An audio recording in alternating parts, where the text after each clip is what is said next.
acá puse 4 exponentes que yo sigo que dan la batalla cultural. ¿Por qué los pongo a ellos? Porque están en contra de que se divida la batalla cultural. O sea, muchos de ellos ustedes van a ver que incluso Gabriel Ballerini, bueno, Jonathan Ramos estuvo con Agustín Laje. En este momento yo estoy desde Córdoba. Jonathan Ramos es profesor de historia y profesor de filosofía en la Universidad Católica de Salta. Viene haciendo un muy buen trabajo que vengo siguiéndolo a través de las redes. Ha irrumpido en esta lucha que estamos dando muchos, cada uno desde su propia trinchera, cada uno con sus propios enfoques, en sus propios campos específicos, ¿no? Y en el caso de Jonathan, su campo, o por lo menos por el campo por el cual yo llego a él, es el de la filosofía. Tiene su canal que desde ya los invito a todos que lo sigan, tiene videos muy interesantes, así que me pareció una buena idea poder tener esta noche un diálogo con él. Así que buenas noches, Jonathan, y gracias por haber aceptado la invitación. Ahí lo tiene, ¿no? Querido profesor Jonathan Ramos. Y yo lo pongo por esto, porque Jonathan Ramos es uno de los que más ha repetido esto mismo de que lo que se busca la división entre protestantes y católicos en el tema de batalla cultural es algo muy malo. ¿Por qué? Porque debilita el movimiento o esto que sucede entre católicos y protestantes, que no es doctrinal, o sea, no es un ecumenismo doctrinal de mezcla de doctrinas, sino de valores que personas defienden, ¿no? Que cristianos defendemos de igual manera. Otro que lo voy a poner acá es Jonathan Silva, ahí lo mencionó un hermano a Jonathan Silva. Mujeres pobres, mujeres de las zonas más alejadas. Primero que todo, yo vengo de Ciudad Bolívar. Nací en Ciudad Bolívar, crecí en Ciudad Bolívar. Mi mamá una mujer pobre, una mujer humilde, y nunca apoyó el aborto. Crecimos con fundaciones cristianas apoyando a todas las mujeres y ninguna nunca nos dijo que iba a abortar. Eso no existe en las mujeres pobres.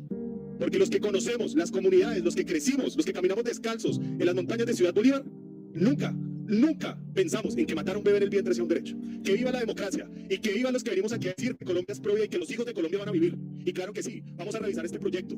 Y si toca derechos fundamentales, aquí hay que empezar a denunciar a concejales por prevaricato. Ojalá que no.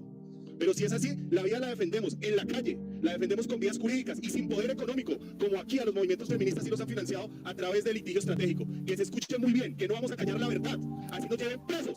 Por eso es que lo pongo, y también, obviamente, que hay muchos más que son protestantes que no se han hecho católicos, ¿no? Yo puedo mencionar también aquí en Argentina una mujer que fue mucho tiempo diputada, Cintia Joto, también ha dado la batalla cultural muy fuertemente, y no es que es solamente el católico de la batalla cultural. El católico, vos como un fiel católico, ¿el católico crees que se encuentra o tiene la obligación moral de meterse en esto que ha sido denominado batalla cultural? ¿Cuál debería ser la postura del católico por causa de su fe? Totalmente. Hay una obligación moral porque hay, de hecho, está en el magisterio de la iglesia. A ver, ¿cómo es eso? ¿Cómo es que están? Porque, a ver, lo que pasa es que lo podemos llamar de muchas maneras. El problema es el título, ¿no? Sí, llamarlo de la manera que sea. Batalla cultural, batalla espiritual. Pero si nosotros vamos, por ejemplo, al magisterio de Juan Pablo II, vamos a encontrarnos en el mismo magisterio de Juan Pablo II, en sus enseñanzas, en sus escritos, en sus audiencias, en sus sermones, en sus encíclicas, que él habla profundamente, hace una descripción de nuestra sociedad y de nuestra cultura muy interesante. De que nosotros estamos en un momento histórico en el cual los principios, las narrativas, por así decir, que iluminan a la sociedad, que iluminan el discurso político, las decisiones económicas, las decisiones sociales, políticas, en la educación, a nivel internacional, lo que quieras, son discursos que se han alejado del Evangelio y que tienen una raíz profundamente secular y materialista. Él denuncia muchísimo el secularismo como el problema actual. El progresismo, que es básicamente eso. No solamente las corrientes marxistas, pero también las corrientes de ese liberalismo salvaje, con ese capitalismo salvaje que viene a destruir todo. Básicamente ahí denuncia, por ejemplo, el Foro Económico Mundial, que en ese momento no parece las grandes corporaciones, los grandes fondos de la familia en la cultura. Hay que defender a la vida en la cultura, en el plano político, en el plano social, en el plano de las ideas, en el plano cultural. Entonces, la batalla cultural, que estamos haciendo muchas veces inconsciente o conscientemente, es una respuesta a lo que pedía Juan Pablo II. Ahora voy a regresar a este punto que acabas de tirar, porque yo le invito a Pablo a que podamos charlar podríamos decir, fenómeno, no sé si es la palabra correcta, pero que veo habitualmente, y es que todos aquellos, o la mayoría, para no generalizar, aquellos que se meten de lleno en el tema de la batalla cultural, a defender lo mismo que defendemos nosotros, estos principios cristianos, de una u otra manera terminan abrazando la fe católica. Bueno, ahí lo tenemos ya a Santiago chamullando, ¿no? Como decimos acá en Argentina. Bueno, ahí está, dijo que no quiere generalizar, pero ustedes escucharon como es que todo el que se mete en la batalla cultural termina, de alguna u otra manera, siendo católico, ¿no? O sea, ahí está metiendo el discurso que él quería meter en este video. Con todo respeto, ¿no? Esto lo digo con todo respeto del mundo, pero si a mí me dicen, vamos a adorar a Dios, y entro a un templo, están todos aplaudiendo, gritando, tirándose, listo, está bien, no digo que esté mal. Y después me llevas a un monasterio, le veo toda una tradición, la música gregoriana, el nivel de espiritualidad, todo el ritual, y decís, esto es impresionante. La eclesiología, toda la doctrina de la iglesia, la sucesión apostólica, eso es un hecho también, de que hay una sucesión. Entonces, los sacramentos, aunque a uno le guste o no le guste, hay personas que dicen, yo realmente quiero unirme con Dios, y sí, tenés muchas otras maneras, por así decir, extraordinarias, pero yo encuentro que en la iglesia tenés remedios concretos, sensibles, de la gracia, que podés ir y recibirlos, y listo. Problema de progresismo tremendo, pero aquí son el número 1 también, en Canadá. Es la iglesia número 1. No lo sabías.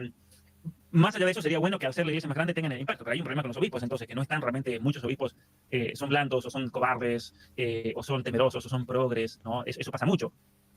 Sí, es así, de hecho, es un tema al que no le escapamos desde este espacio porque me parece que si la intención es comunicar la verdad, uno no puede hacer la vista gorda respecto a muchos problemas que la Iglesia Católica tiene por dentro, ¿no? De Sí, hecho, ciertamente. siempre recuerdo las palabras del padre Javier Olivera Rabasi cuando tuve mi primer encuentro con él, cuando le dije quiero hacerme católico, él me dijo, mira, con todos los líos que hay dentro de la Iglesia Católica y con todas las cosas que se dicen respecto a la Iglesia Católica y demás, que te quieras hacer católico es porque hay un algo más a pesar de, ¿no? A pesar de, Claro. de muchas cosas. Y es así, y hoy estamos viendo muchas conversiones a la fe católica, ¿no? Independientemente, perdón, de muchas controversias que pueda llegar a haber, muchos Sí, sí, sectores sí. que pueden estar combatiendo dentro y demás. Te voy a dar un ejemplo.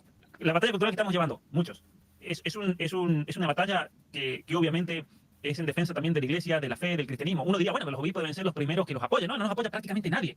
Prácticamente nadie. Es más, en algunos lugares incluso nos hacen la contra. A ver si la... Ahí está, lo encontré. Un padre dijo lo siguiente. Nuevos actores de la batalla cultural comienzan a competir el lugar que los pastores debieran tener en la comunidad cristiana. Este es un padre, que es un sacerdote. Entonces, los actores de la batalla cultural nos están quitando el lugar y eso está mal, ¿no es cierto? Porque no respetan el lugar. A muchos les da envidia también, ¿no? Esa es la realidad. Pero mira lo que le respondí yo.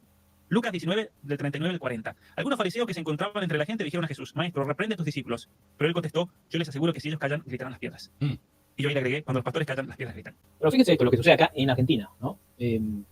Santiago, Iturrieta, igual yo somos todos de Argentina, pero fíjense lo que sucede con el tema de lo que es el progresismo, ¿no? Esto que está llevando adelante la batalla cultural contra todo esto que choca contra los valores cristianos y todo lo que defendemos, la familia, ¿no? Las buenas costumbres. Pero fíjense esta estadística del CEL CONICET, que muchos hermanos la conocen porque yo la he presentado, y es una estadística que realmente es muy interesante porque muestra comportamientos y el pensamiento mismo del catolicismo romano, que bueno, en mi país es bastante, ha decrecido como en todos lados, y el protestantismo ha crecido, pero en mi país son mayoría todavía, son 69%, si no me equivoco más o menos. Pero fíjense cómo es rápidamente, qué es lo que piensa el católico hermano en cuanto al matrimonio LGBT. Solamente el 35% de católicos creen que el único matrimonio válido es entre un hombre y una mujer. Es muy alto el número de católicos que son más de tendencia progresista que de tendencia conservadora. No estamos hablando de Iturrieta, de Santiago Alarcón, que son una minoría en ese sentido, en el catolicismo. La mayoría va a estar de acuerdo con el matrimonio LGBT. Entonces, ¿dónde está la batalla cultural ahí que te hace católico romano? Una de dos, o es una mentira esa frase, o lo que tiene que ser la batalla cultural, hablando de los católicos romanos, como Santiago Alarcón, como Iturrieta, es hacerla puerta para adentro, o sea, hacerla dentro de la Iglesia Católica Romana, que es la que más está sufriendo este progresismo. Ahora, fijemos otro, adopción LGBT de niños. 61,1% de católicos aceptan o apoyan que parejas LGBT adopten niños. Obviamente, estamos hablando de parejas homosexuales, ¿no? Voy ahora a las parejas homosexuales pueden bendecir incluso pueden bendecir su matrimonio, algo que nadie dice. Hay matrimonios de homosexuales que han bendecido su pareja en iglesias católicas romanas. El aborto, vamos a ver el aborto. 22,3% de católicos es pro aborto. Fíjense en el caso del protestante es un 7,3, es casi 3 veces menos. ¿Cuáles son los datos? Las estadísticas. Bueno, la estadística nos está mostrando algo, nos está mostrando que eso que ellos le llaman la batalla cultural, o que todos le llamamos batalla cultural, y que ellos están dando la idea de que la batalla cultural te lleva al catolicismo, bueno, estamos viendo que esa moral que tanto defiende Iturrieta, del catolicismo romano, realmente no condice con los católicos romanos, con lo que apoyan los católicos romanos, con estos últimos documentos del Dicasterio para la Doctrina de la Fe, en donde son documentos progresistas. Entonces, no condice lo que están diciendo con lo que estamos viendo en la realidad, los datos. Esto es lo que yo le pedía a Santiago. La batalla cultural dentro del catolicismo romano la están perdiendo. Esa es la realidad, eso es lo que hay que tener en cuenta. Antes de hacer proselitismo, de querer hacer proselitismo con la batalla cultural, y eso va a influir en una división por ahí, tienen que empezar a tratar de modificar lo que está pasando dentro de su iglesia, dentro de sus propios sacerdotes. ¿Cuándo va a haber un video de alguien, un apologista católico, denunciando al sacerdote James Martin, que dice, entre otras cosas, que un católico puede celebrar el mes de orgullo gay, que ha oficiado todas estas bendiciones a parejas homosexuales? No hay ninguno lo hace. Pero sigamos viendo las estadísticas, no es la última. Vean esto, las marchas contra el aborto. Mirá, más católicos, o sea, el 3,2% de católicos asistieron a marchas en favor del aborto que los católicos que asistieron a marchas en contra del aborto. O sea, una